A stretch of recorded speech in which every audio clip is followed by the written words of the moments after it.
Welcome everyone, it is John, and I am back with another adventure, and yes, that is the Carpetbagger. Hey y'all. And we're at Portal 31. It's an old abandoned mine that was started in the 1920s, and they've turned it into a dark ride. And he's been here, I have not. I've been wanting to come here for a while, and I'm excited about this, so follow us. All right, guys. We get to see what life was like in the coal mines.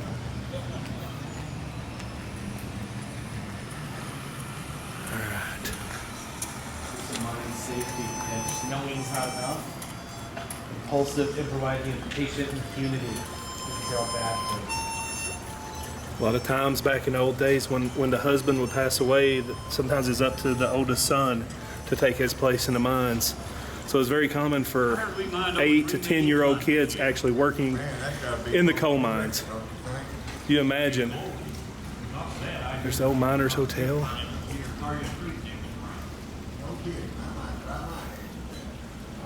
I come from a family of coal miners.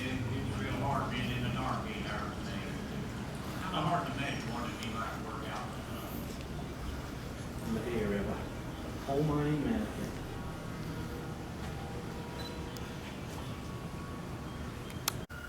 As we get a little deeper in this mine shaft here, but a very noisy light. Look at that. Worse sound effect. Look at that seam of coal. See, they would leave pillars of coal like this in the mine. It'd be basically a huge grid. Yeah. And when they would be done, they would slowly mine those pillars of coal out and let the mine collapse to seal it in. Yeah.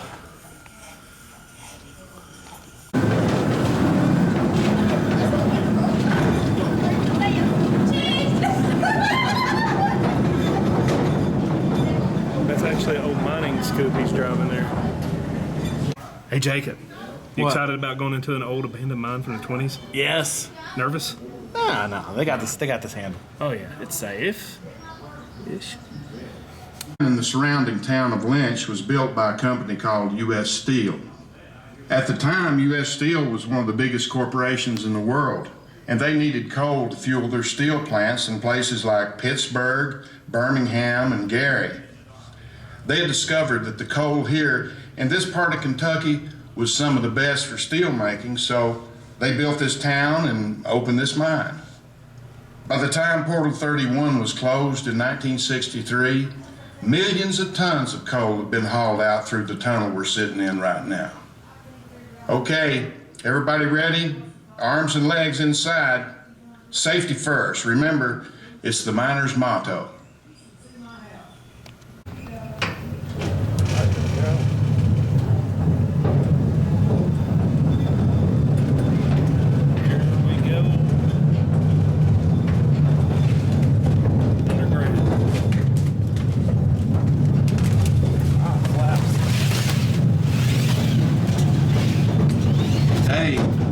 Visit some of the miners and see how coal mining has changed over the years. Our first stop, 1919. We're going to pay a little visit to one of the miners.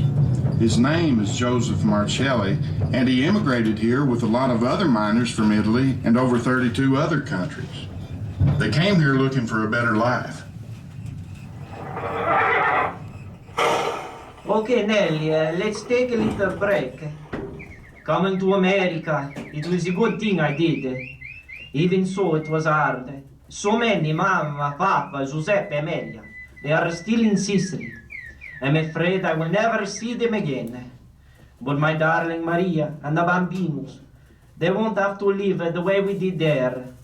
Back home, we work all day in the fields, in the hot sun. The bosses, the gabellotti, stood over us with guns, and each harvest they cheated us out of the grain we grew. And when the wheat prices went down, we starved. They treated us like animals. Worse than animals. But here, in America, it's good. So what if I have to buy my own tools and caplight? The work, she's steady. The mind, she's cool and safe. You see to that, don't you, Cantante? As long as I can hear your song, I know I'm safe. Hey, Joseph, did your lights go out too? Not to worry, my young friend. You see, they're back now already. Sure enough, and I'll be glad when that permanent light plant's up and running. Oh yes, light is good. Lynch will be the first mine with electric all the time. What do you say we have lunch together, Joseph? I'll come out to you, okay? See, maybe there will be some lasagna from Maria for you. Once you have tasted Italian cooking, you will dream of nothing else. Life is good. Me, Joseph Marzelli, and mia famiglia. We have a house with electric lights. My bambinos, Tony and Mario, their stomachs are full. They won't have to do what I did. To leave home at 12 so the others could have enough to eat. Fire in the hole! See, life is bellissimo. As long as I am careful and shore up the roof so it doesn't cave in. Fire in the hole! And watch my blasts so all goes well. I hope to work here a long time and maybe save enough money to bring over my brothers and sisters. Fire in the hole! Easy, calmare. It's all right. Aren't you used to that noise yet? All right, guys, y'all still doing good? Yeah. Oh yeah. Y'all ready to continue, right? Oh yeah. Let's do it. Okay, here we go.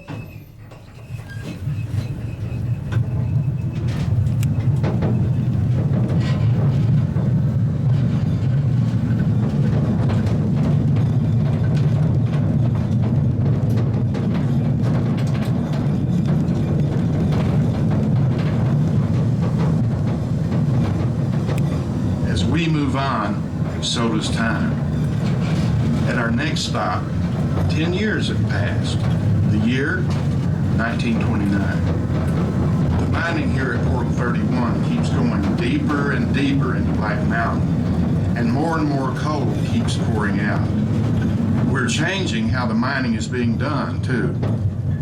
By 1929, it isn't just picks and shovels anymore. Now, there are undercutters to cut into the coal seam.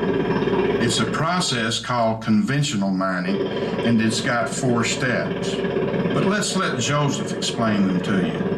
Today, he's training a couple of new workers, and one of them just happens to be his own son, Tony. Hey, Pop. Hey, Pop. Joseph, is that you? See, Antonio, it's me. Who is that with you? This is Henry Birch. He's from Birmingham. Hey, hello, Henry, welcome. Is this your first time in a mine? Yes, sir. And this one here's a nice one. When my family moved here from Alabama, my daddy said he worked in the mine so long, he had to pack his lunch in a tackle box so he could use the side drawers to hold his sandwiches. Yeah, yeah. I bet he and the guy rats got real friendly. Tony here tells me that you're gonna show us the ropes. Hey, this is true. Soon you will know this mine like the street you live on. Now, let me show you the 4 basic steps. And Tony, what is the first one? Sound on the roof. You treat it with respect. Always. Especially when you get to a new spot. Did you hear that tapping sound as we were coming down here? That was me sounding the roof. I was showing Henry here how to do it. How did you show him? Like this. And how you use your free hand to feel for any vibrations. And if you feel a vibration, or if you hear a hollow sound, then you've got a roof that might give on you. And you've got to brace that up before you do anything else. Yeah. I tried it a few times to try to get the hang of it. It seems like a mighty important skill to have. Oh, you bet. The roof, she is important. You should have seen poor Malloy last week when they carried him out. He had gone into an empty tunnel to eat his lunch, and the roof fell in on him and broke his collarbone. Now, his 6 kids, they'll be hungry for a while. You boys must always remember, respect the mine. So, when the roof is good, sound, then what? Then, you make an undercut with the cutting machine. And after you make the undercut, you come along and drill several holes with the drill like Papa's been doing. Then you put in the charge? That's right. And make sure you got plenty of cord. And step back plenty far away. And let her rip. That's right. Fire in the hole! And after that, it's just a matter of putting the coal into the cars. And you must always remember to fill them full. O'Toole's O'Toole's hump. O'Toole was the first mine superintendent here, and he didn't consider a car full until not another piece would sit on top. And that's why they call it O'Toole's hump. So, were you part of that group that made the world record in 23? We mined more coal here in one day than anyone had ever mined anywhere else in the world. There were over 1,500 people on payroll that day, and they mined 7,089 tons of coal. That's 4.8 tons per person. And they said that the train that carried all that away was over 1.5 miles long. Oh yes, here at Porto 31, we know how to mine the coal. You too will become good miners. A lot of miners like Tony and Henry came and went through this mine. Times got pretty tough in the 30s. It was the Great Depression. It was the worst in 1932, when we might only work 2 days and 2 weeks. But U.S. Steel gave us credit at the company store, the United Supply Company, and we all grew gardens. I think I heard there were 900 of them. So we survived, and finally the mining picked up. The 30s were hard in other ways too. At the time, there was a lot of union organizing going on down here. But U.S. Steel wanted to keep the union out of Lynch. If you tried to join, they'd likely throw you out of town. But the organizers kept coming right back. We finally organized with the United Mine Workers in 37 and had our first strike in 39. Our next stop is 1943. Lots of things have changed.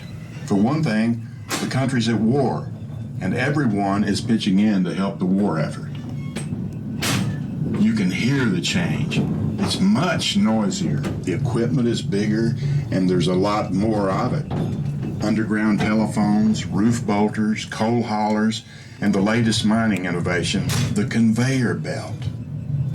Also, miners don't work alone anymore. Even old-timers like Joseph now work in crews. And several crews now work for a foreman. But safety's still our #1 concern. That's what you're going to see first. Men measuring the airflow and roof bolting, part of the safety precautions that are now an everyday part of mining. You'll see what I mean. There, Ben. Hold it there. Okay. I got my side braced. You get yours. Got it. Now let's test it. Hiram, how's the airflow? Oh, let me see. Looks good. I think that did it. That should be the last one we need in this section. This apparatus and the new fan should bring in enough air for the new tunnel. Man, this mine's getting big. Hope we can get the air back far enough. We can do it. We always have before. Yeah, this mine just keeps growing. It opened because they needed coal to make steel from the First World War. Now they've got us working 7 days a week to get enough fuel for this World War. You ever think about that? I'm mostly just thinking about putting my pillow under my head. You done over there, Ben?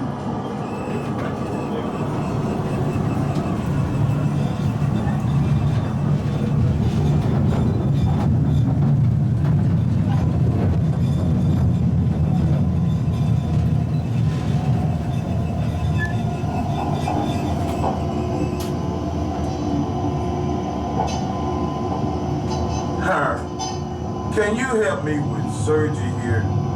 I'm trying to talk some sense into you. The knucklehead won't admit that joining the union has been a good thing. Ever since we signed with the United Mine Workers in 37, we've had better, safer working conditions, not to mention better pay. Yeah, when you are working. We had 6 strikes this year. I don't call being out of work. On strike wages, good pay. But now we got a chance of moving up. Before the union, there was no way management was going to let a colored man do anything but jump work. But with the union, I've got a chance. If I can do the job, I can make a better wage. Hey, he's got a point, sir. The union lets us have a say in how things run. And with this war going on, we all need to pitch in. Do what we can. Did you hear the latest numbers? Quarter 31 is down about 1,000 men since last year. Don't we know it? That's less than 3,000 of us now. And more are leaving to join every day.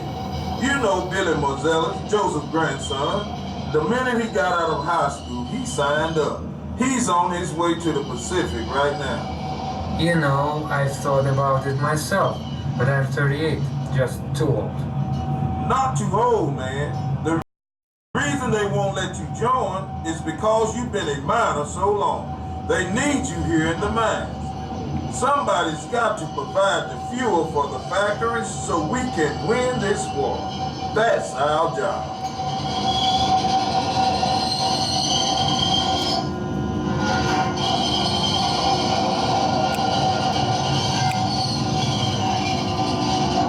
Got it. That one will hold for sure.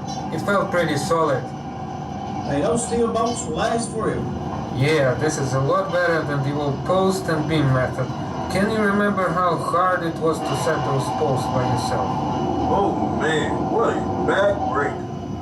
But with these roof bolts, unless there's a mountain bump, they'll hold a lot of weight.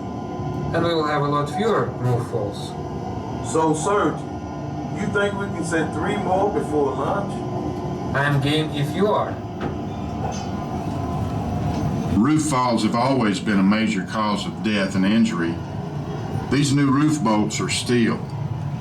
They work like the toggle bolts you might use around the house. You drill them in, and as you pull the drill out, they'll spread out and hold the roof. They make the job a whole lot safer.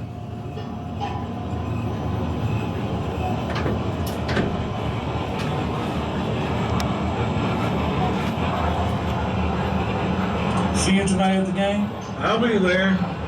I want to see that new picture they got from Gary. I hear he's something. Boy, do we need it. It's about time somebody showed up with a good arm. Let us beat us 3 games running. You better believe we're going to break that streak. You got that right. You know these 9-hour shifts are great. Now we've got time to do stuff. I go to baseball games. Unless you're also stuck in the night shift. But we won't have double shifts forever, not once the war's over. Yeah, thanks to the union. Company never would have done it on its own. Shorter days, hospitalization. The good old UMW, they sure made it happen. So, Clay, how do you like these new shaking debaters? They sure beat hand loaded. You can say that again. They're slicker than greased lightning. They really get the job done fast. They make it kind of like a factory, don't they? Just moving the coal along. All we gotta do is load it up. And keep her fed. Hey, you folks have got to back up. We've got to get these cars out of here. Don't you know there's a schedule to keep? We've got to help win this war.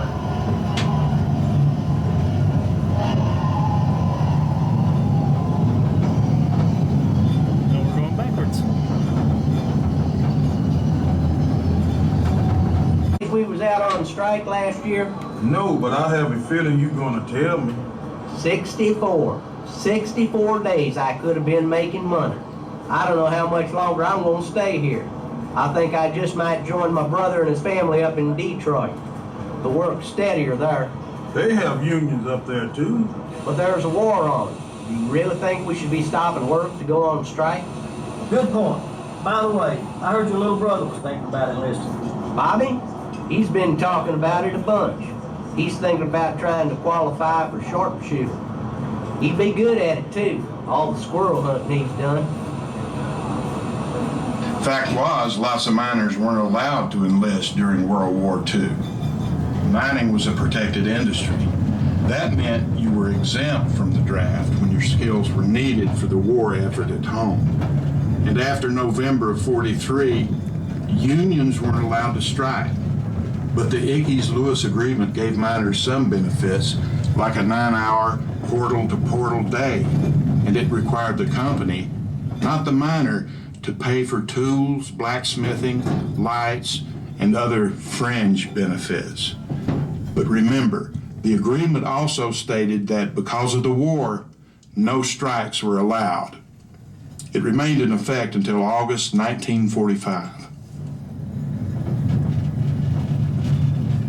As the years pass, the equipment is getting bigger, and Portal 31 is becoming more factory-like. Everything is run by schedules, and every man has a special job. Brakeman, mechanic, roof bolter, everybody working as a team. No more hand loading.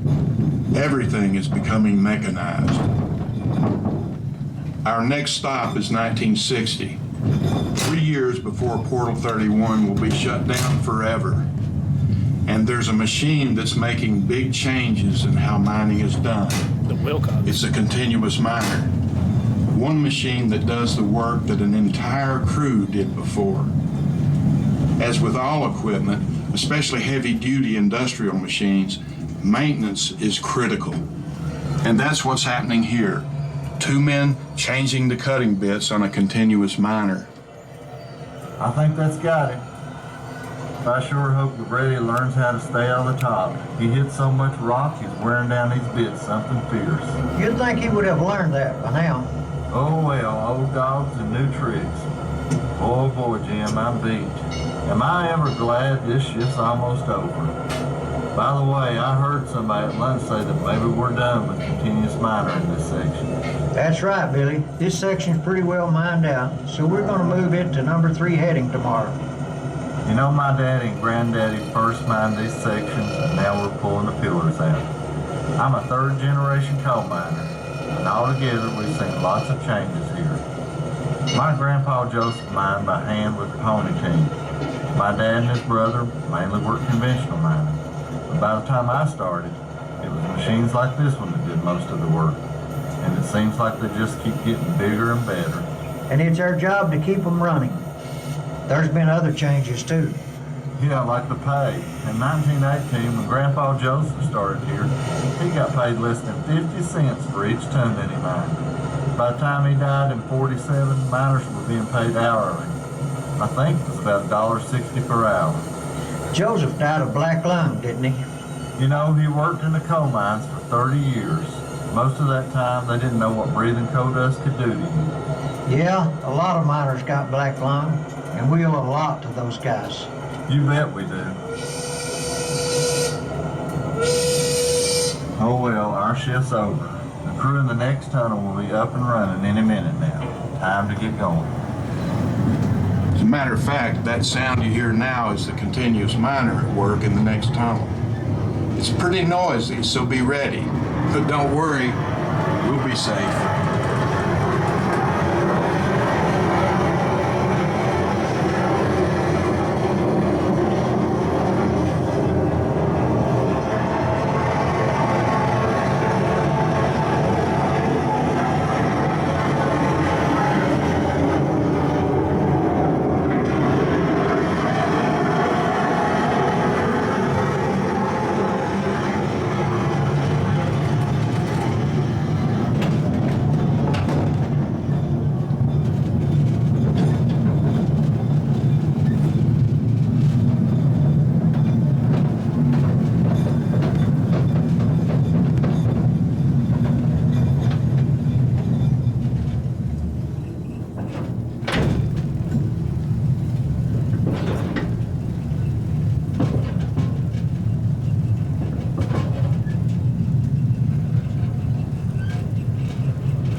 You guys see okay right there? Yeah. Yeah. You be watching that screen, you don't know what we're doing. This isn't the end of our story, but rather the beginning. The mountain itself has a story to tell. A very old story. One that takes us back to a time before the mountains were here. Back to the very beginnings of our planet. Then there were no continents, no oceans. The young planet was a sea of molten rock, intense heat, and violent upheaval.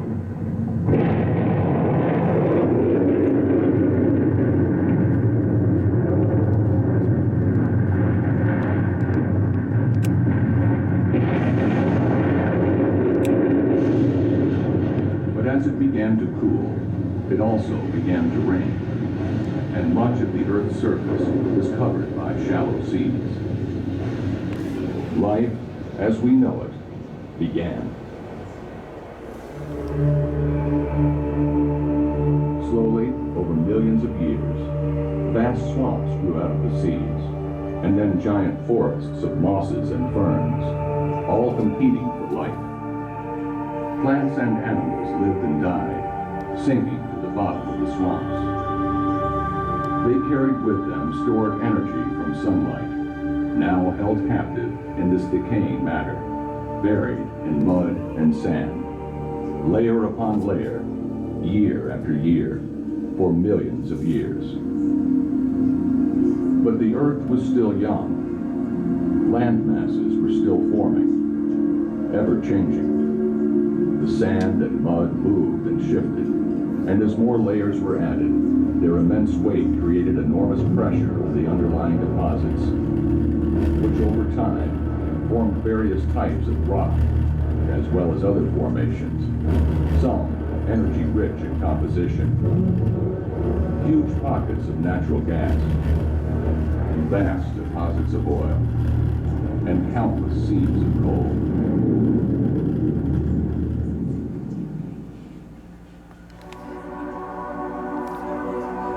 This mountain, Black Mountain, is part of the Appalachian Mountain Range, one of the oldest in the world. These mountains were formed as the ever-shifting continental shelves of what are now known as Europe and Africa collided with North America. The unimaginable pressure created along fault lines caused land masses to shift up and slide, one over the other, and as a result, mountain ranges were born. Black Mountain was born, reaching for the sky. So what was once beneath the swamplands now surrounds us.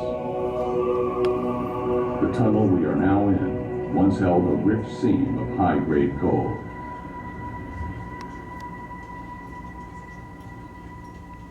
Time passed, millions upon millions of years.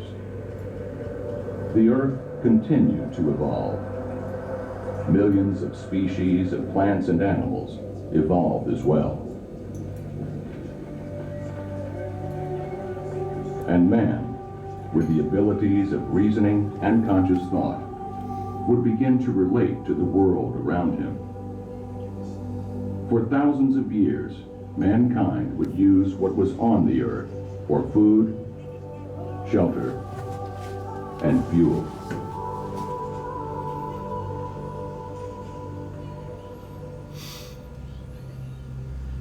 But with the birth of the industrial age came the need for new sources of energy. A need that would inevitably lead us to search under the ground, to places where vast energy resources have been stored through the millennia.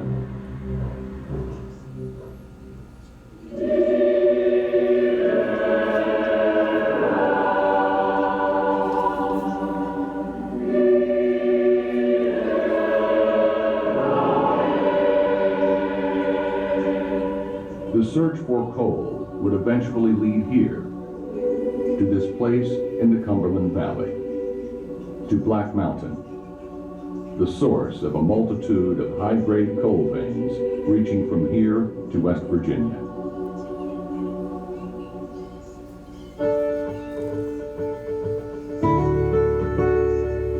A search for the vast human resources needed to mine the coal would begin as well. adventurous men who would be a match for the mountain, who possessed the courage and physical toughness required to explore the ancient depths of Black Mountain in the search for coal. Beginning in 1917, this area would become home to thousands of miners and their families. The first to come were native to the region, men who were already familiar with the challenges of life in the mountains of eastern Kentucky. Of these, many were also veterans of the First World War. Soon, thousands more would immigrate to Black Mountain from 37 countries, from continents around the world. Those same continents that were formed when the earth was young, when the Appalachians first rose to the sky. They built a town and created a community. And for much of the 20th century, they lived their lives and worked here on this mountain. A mountain that would yield over 80 million tons of coal by the middle of the century. For some miners, Portal 31 was the portal to a new country and a new way of life. For others, it was the portal to prosperity, raising their children and grandchildren, some becoming miners themselves, some seeking other opportunities in the Cumberland area and in the cities beyond. A legacy of pride and perseverance that was earned through generations of hard work and mental toughness. Those special traits that define the spirit of the miner. The living legacy of Portal 31.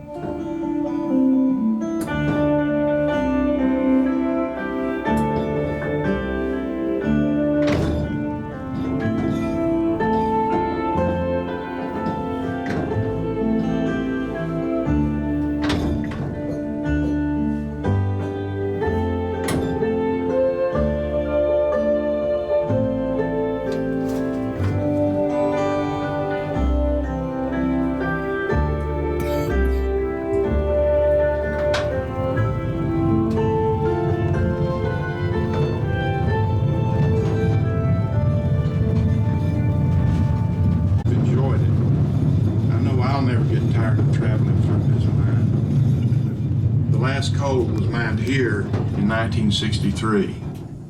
After that, mining was done at Portal 32, higher up on Black Mountain. Altogether, from 1917 to 1963, over 120 million tons of coal were mined in Portal 31. About the time they closed Portal 31, U.S. Steel sold the houses to the miners. Many were able to buy their homes for less than $1,000. By 1963, Lynch had its first elected city council, so it was no longer a company town, but an incorporated city with over 1,000 residents.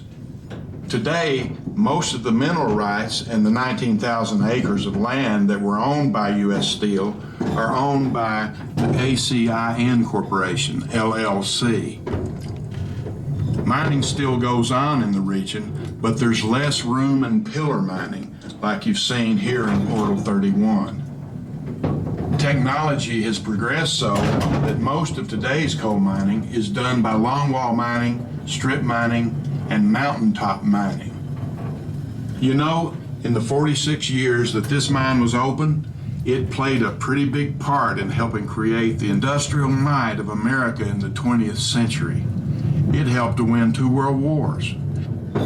The tipple here was once the largest in the world, and in 1923, the miners set a world's record for coal tonnage mined in one day. A lot of strong, brave, and hard-working men spent the better part of their lives in this mine, and it's been nice to have had the opportunity to share a part of their story with you today. The Kentucky Coal Museum and Mine Tour is a tribute to their efforts. And now let's just sit back and enjoy the ride back to the portal.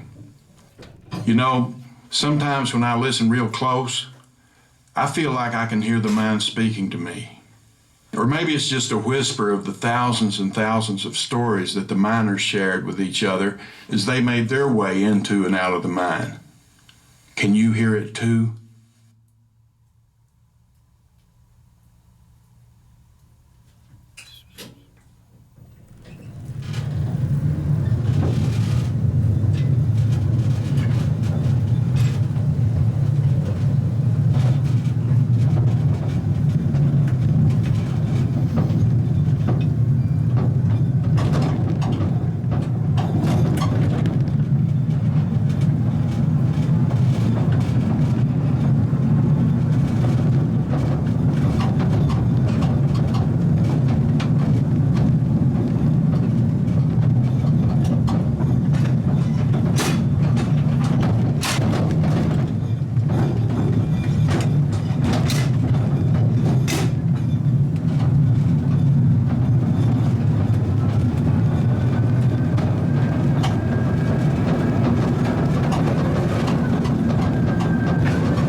And they would bring the coal out onto the conveyor belt. And if you look, you'll see it continues on and upward into the mine tipple right there. And that's where they would wash it, separate the slate and all that stuff. And they'd get processed to be hauled off. Here's a scoop. They'd use these to haul coal out.